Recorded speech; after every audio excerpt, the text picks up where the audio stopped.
ADGP MR Ajith കുമാറിനെതിരായ PV Anwar MLAയുടെ ആരോപണം സംസ്ഥാന police മേധാവി തന്നെ നേരിട്ട് അന്വേഷിക്കാൻ പോകുന്നു. അന്വേഷണം പൂർത്തിയാക്കി 1 മാസത്തിനകം റിപ്പോർട്ട് സമർപ്പിക്കും എന്നാണ് ഇപ്പോൾ ലഭിക്കുന്ന ഏറ്റവും പുതിയ വിവരം. MR അജിത് കുമാറിനെ ക്രമസമാധാന ചുമതലയിൽ നിന്ന് മാറ്റില്ല എന്നുള്ളൊരു വിവരം കൂടി പുറത്തു വരുന്നുണ്ട്. ഷഫീദ് റാവുത്തർ തിരുവനന്തപുരത്ത് നിന്ന് ചേരുന്നുണ്ട്. ഷഫീദ്, അങ്ങനെ വളരെ ഗൗരവമുള്ള ഒരു സ്വഭാവമുള്ള കേസ് ആയതുകൊണ്ട് തന്നെയല്ലേ ഇപ്പോൾ നേരിട്ട് DGP തന്നെ ഈ കേസ് അന്വേഷിക്കുന്നത്? എന്തൊക്കെയാണ് ഇത് സംബന്ധിച്ച് നമുക്ക് ലഭിക്കുന്ന വിവരങ്ങൾ? സംസ്ഥാന പോലീസിന്റെ ചരിത്രത്തിൽ വളരെ അപൂർവമായി മാത്രം കാണുന്ന ഒരു സംഭവമാണിത്. കാരണം സംസ്ഥാന പോലീസ് മേധാവി തന്നെ നേരിട്ട് ഒരു സംഭവത്തിന്റെ അന്വേഷണം നടത്തുക എന്നുള്ളത് മാത്രവുമല്ല, രാഷ്ട്രീയമായി നമ്മൾ ചിന്തിക്കുകയാണെങ്കിൽ ആർക്കും പരിക്കില്ലാത്തൊരു ഫോർമുല അത് സർക്കാരും ആഭ്യന്തര വകുപ്പും കണ്ടെത്തിയോ എന്നുള്ള ചോദ്യം കൂടി ഉയരുന്നുണ്ട്. ഏതായാലും PV അൻവർ ആഭ്യന്തര വകുപ്പിനെ ലക്ഷ്യമിട്ട് പ്രത്യേകിച്ച് മുഖ്യമന്ത്രിയുടെ political secretary P Sasi, law and order ADGP MR Ajith Kumar ഇവരെ ലക്ഷ്യമിട്ടായിരുന്നു ആരോപണങ്ങൾ അത്രയും ഉയർത്തിയത്. MR അജിത് കുമാറിനെതിരെ വളരെ പ്രധാനപ്പെട്ട, പ്രവിധ സൂചിപ്പിച്ചതുപോലെ തന്നെ ഗൗരവമുള്ള ചില ആരോപണങ്ങൾ ഉയർത്തി. അതിൽ ഏറ്റവും പ്രധാനം സംസ്ഥാനത്തിന്റെ ലോ ആൻഡ് ഓർഡർ കൈകാര്യം ചെയ്യുന്ന ADGP ഒരു നൊട്ടോറിയസ് ക്രിമിനൽ ആണെന്നും അതിനുമപ്പുറത്തേക്ക് സ്വർണ്ണക്കടത്ത് സംഘങ്ങളുമായി ബന്ധമുണ്ടെന്നും തിരോധാനം, കൊലപാതകം ഉൾപ്പെടെയുള്ള കാര്യങ്ങൾക്ക് MR അജിത് കുമാർ ഭാഗമായി അദ്ദേഹത്തിന്റെ അറിവോടെ ചെയ്തു എന്നടക്കമുള്ള ഗുരുതര ആരോപണം അത് ഭരണകക്ഷി MLA ആയിട്ടുള്ള PV അൻവർ ഉന്നയിച്ചു. ആ ആരോപണം അന്വേഷിക്കാൻ ഇപ്പോൾ മുഖ്യമന്ത്രി നേരിട്ട് സംസ്ഥാന പോലീസ് മേധാവിയെ തന്നെ ചുമതലപ്പെടുത്തി.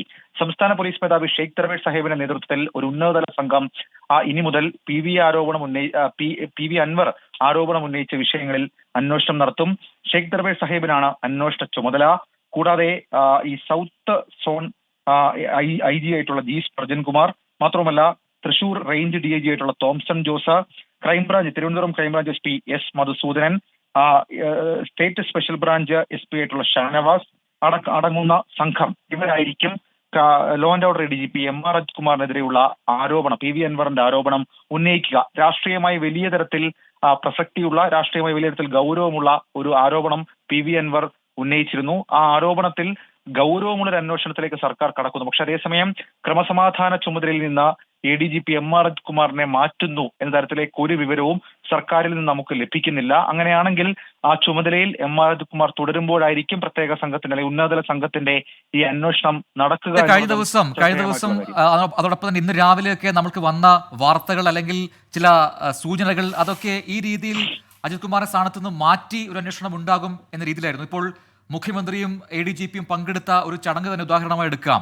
വളരെ അടുപ്പത്തിലായിരുന്ന അല്ലെങ്കിൽ വളരെ വിശ്വസ്തനെന്ന് കരുതിയിരുന്ന ADGPയെ മുഖം കൊടുക്കാതെ മുഖ്യമന്ത്രി മാറിപ്പോകുന്നു നമ്മൾ കണ്ടു. അതിന് പിന്നാലെയൊക്കെ തന്നെ അത്തരം ഒരു ഉത്തരവ് ഉടൻ പുറത്തിറങ്ങും എന്ന രീതിയിലുള്ള അഭ്യൂഹങ്ങൾ ഉണ്ടാവുകയും ചെയ്തിരുന്നു. ഇപ്പോൾ ഏറ്റവും ഒടുവിൽ ഒരു ദിവസം അവസാനിക്കാൻ മണിക്കൂറുകൾ മാത്രം ശേഷിക്കുകയാണ് ഇങ്ങനെ ഒരു ഉത്തരവ് വരുന്നത്. അതിൽ തന്നെ ADGPയെ ഈ ചുമതലയിൽ നിന്ന് മാറ്റുന്നില്ല. അപ്പോൾ സമ്മർദ്ദങ്ങൾ അതിനുശേഷം ഉണ്ടായി, രാഷ്ട്രീയ സമ്മർദ്ദങ്ങൾ ഉണ്ടായി എന്ന് കരുതേണ്ടി വരുമോ?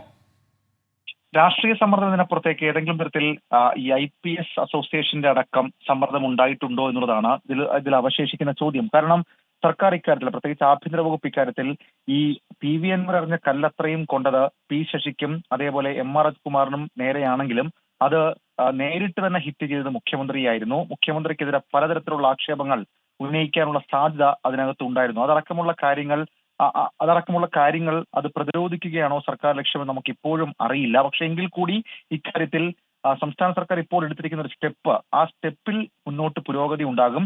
1 മാസത്തിനകം ഇക്കാര്യത്തിൽ അന്വേഷണം നടത്തി റിപ്പോർട്ട് സമർപ്പിക്കണമെന്നാണ് മുഖ്യമന്ത്രിയുടെ നിർദ്ദേശം. പക്ഷെ അപ്പോൾ പോലും ക്രമസമാധാന ചുമതലയിൽ ആരോപണ വിധേയനായിട്ടുള്ള MR അജിത്ത് തുടർന്നിട്ട് എങ്ങനെ അന്വേഷണം സാധ്യമാകും എന്നുള്ള ചോദ്യം അതന്നെയാണ് ഷഫീദ് ഇപ്പോൾ പറഞ്ഞല്ലോ. അതായത് ആ രീതിയിൽ ഉദ്യോഗസ്ഥ സ്ഥലത്ത് നിന്ന് തന്നെ ഈ രീതിയിൽ സമ്മർദ്ദം ഉണ്ടായിരിക്കാം എന്നൊക്കെയുള്ള സൂചനകളൊക്കെ വരുന്നുണ്ട്. അതേസമയം DGP നേരിട്ട് അന്വേഷിക്കുന്നു എന്നതൊരു പ്രത്യേകതയാണ്. എങ്കിൽ പോലും ഈ അന്വേഷണത്തിൽ ADGP ആ സ്ഥാനത്തിന് തുടർന്നുകൊണ്ട് അന്വേഷണം നേരിടുമ്പോൾ അത് എത്രമാത്രം നല്ല രീതിയിൽ പോകും എന്നൊരു പൊതു ചോദ്യം, അതൊരു വലിയ ചോദ്യമാണ്.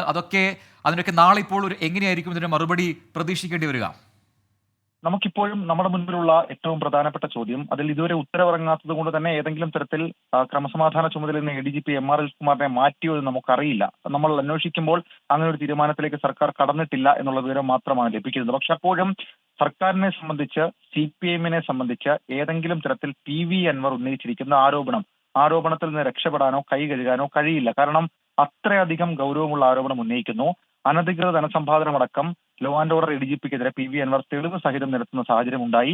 ഇന്ന് മാധ്യമങ്ങൾ, നമ്മളടക്കമുള്ള മാധ്യമങ്ങൾ ഇന്ന് കവടിയാറിലെ അജിത് കുമാറിന്റെ നിർമ്മാണം നടക്കുന്ന വീട്ടിൽ അവിടെ പോയി അവിടുത്തെ കാര്യങ്ങളടക്കം വിവരിക്കുകയും ചെയ്തിട്ടുണ്ട്. പക്ഷേ ഈ പശ്ചാത്തലത്തിൽ സർക്കാരിന് മുകളിൽ സമ്മർദ്ദം ഉണ്ടായിട്ടുണ്ടെന്നുള്ള കാര്യത്തിൽ തർക്കമില്ല. കാരണം സർക്കാരിന് മുകളിൽ അത്രയധികം സമ്മർദ്ദമില്ലെങ്കിൽ ഈ ഉത്തരവ് ഇത്രയധികം വൈകില്ലായിരുന്നു. അതിനപ്പുറത്തേക്ക് സുജിത് ദാസിനെതിരെയുള്ള സസ്പെൻഷൻ ഉത്തരവ് എന്തുകൊണ്ട് ആഭ്യന്തര വകുപ്പിൽ നിന്ന് ഇറങ്ങുന്നില്ല എന്നുള്ള ചോദ്യവും അവശേഷിക്കുന്നു. സാങ്കേതികമായ കാരണങ്ങൾ സർക്കാരിന് നിരത്താം, പക്ഷേ ചോദ്യങ്ങൾ പലത് രാഷ്ട്രീയമായി ബാക്കിയാണ്. അതിനെല്ലാം അപ്പുറത്തേക്ക് CPM ഇക്കാര്യത്തിൽ എടുക്കുന്ന നിലപാട്. ഇന്ന് CPM സംസ്ഥാന സെക്രട്ടറി MV ഗോവിന്ദന്റെ പ്രതികരണം നമ്മൾ കേട്ടതാണ്. ആ പ്രതികരണത്തിൽ പോലും PV അൻവറിനെ പൂർണ്ണമായോ അതല്ലെങ്കിൽ ഭാഗികമായോ തള്ളാതെയുള്ള പ്രതികരണമാണ് MV ഗോവിന്ദൻ നടത്തിയത്. ആ വിഷയങ്ങളിൽ അല്ലെങ്കിൽ ആ പ്രതികരണങ്ങളിലൊക്കെ നമുക്ക് മനസ്സിലാക്കാൻ കഴിയുന്നത് ഇക്കാര്യത്തിൽ CPM-നുള്ളിൽ തന്നെ ഉയർന്ന അഭിപ്രായങ്ങളുണ്ട്. പ്രത്യേകിച്ച് P ശശി സൂപ്പർ മുഖ്യമന്ത്രിയാകുന്നു, MR Ajith Kumar super DGP ആകുന്നു. അവരെയൊക്കെ കടന്നുകൊണ്ട് പോലീസിനെ തിരുത്താൻ കഴിയുമോ എന്നുള്ള ചോദ്യമൊക്കെ പാർട്ടിക്കുള്ളിൽ തന്നെ ഉയർന്നതാണ്. അതടക്കമുള്ള കാര്യങ്ങൾ അഡ്രസ്സ് ചെയ്യുന്നു അല്ലെങ്കിൽ അതടക്കമുള്ള കാര്യങ്ങൾ പരിഗണിക്കുന്നതാണ് നമുക്ക് മനസ്സിലാക്കാൻ കഴിഞ്ഞ കാര്യം. പക്ഷെ അതിനുമൊക്കെ മുകളിലേക്ക് ചില സമ്മർദ്ദങ്ങൾ ഉയർന്നു എന്ന് വേണം മനസ്സിലാക്കാൻ. അതുകൊണ്ടാണ് ക്രമസമാധാന ചുമതലയിൽ നിന്ന് ADGPയെ അല്ലെങ്കിൽ MR അജിത് കുമാറിനെ മാറ്റിക്കൊണ്ടൊരു ഉത്തരവ് ഇതുവരെയും ഇറങ്ങാത്തത്. ഒരുപക്ഷെ നാളെ കാലത്ത് അത് ഇറങ്ങുമോ എന്ന് നമുക്ക് അറിയുകയുമില്ല. ഏതായാലും നിലവിൽ ഇപ്പോൾ സംസ്ഥാന സർക്കാർ തീരുമാനിച്ചിരിക്കുന്നത് സംസ്ഥാന പോലീസ് മേധാവിയുടെ നേതൃത്വത്തിൽ ഒരു ഉന്നതതല സംഘം PV അൻവർ ഉന്നയിച്ച ആരോപണം ഗൗരവത്തിൽ കണ്ടുകൊണ്ട് അന്വേഷണം നടത്താനായി മുഖ്യമന്ത്രി നേരിട്ട് നിർദ്ദേശിച്ചിട്ടുണ്ട് എന്നുള്ളതാണ് പ്രവിത. ശരി, ഇന്നത്തെ ഏറ്റവും പ്രധാനപ്പെട്ട വാർത്ത തന്നെയാണത്. എന്തായാലും ADGP MR Ajith കുമാറിനെതിരായ PV Anwar MLA-യുടെ ആരോപണം സംസ്ഥാന പോലീസ് മേധാവി നേരിട്ട് അന്വേഷിക്കും. മുൻപ് അന്വേഷണം നടത്തുമെന്ന് മുഖ്യമന്ത്രി പറഞ്ഞിരുന്നുവെങ്കിലും ആ അന്വേഷണം ആര് നടത്തുമെന്നുള്ള കാര്യത്തിൽ ഒരു അനിശ്ചിതത്വമൊക്കെ നിലനിന്നിരുന്നു. അതെന്തായാലും മാറിയിട്ടുണ്ട്. പക്ഷേ അതേസമയം തന്നെ അദ്ദേഹം ഇപ്പോഴുള്ള ചുമതലയിൽ തന്നെ തുടരും, അതായത് ക്രമസമാധാന ചുമതലയിൽ തന്നെ തുടരുമെന്നുള്ള ഒരു വാർത്ത കൂടി നമ്മൾക്കിപ്പോൾ ലഭിക്കുന്നുണ്ട്. അതുകൊണ്ട് തന്നെ ഈ അന്വേഷണം അത് ഏത് ദിശയിലായിരിക്കും, അത് അന്വേഷണത്തെ ഏത് തരത്തിൽ ബാധിക്കും എന്നുള്ള കാര്യത്തിലൊക്കെ ഒരു ചെറിയ ആശങ്ക നമ്മൾ രേഖപ്പെടുത്തുകയുമാണ്. യെസ്, ഷഫീദ് റാവുത്തറാണ് അത് സംബന്ധിച്ച ഏറ്റവും പുതിയ വിവരങ്ങൾ പങ്കുവച്ചത്.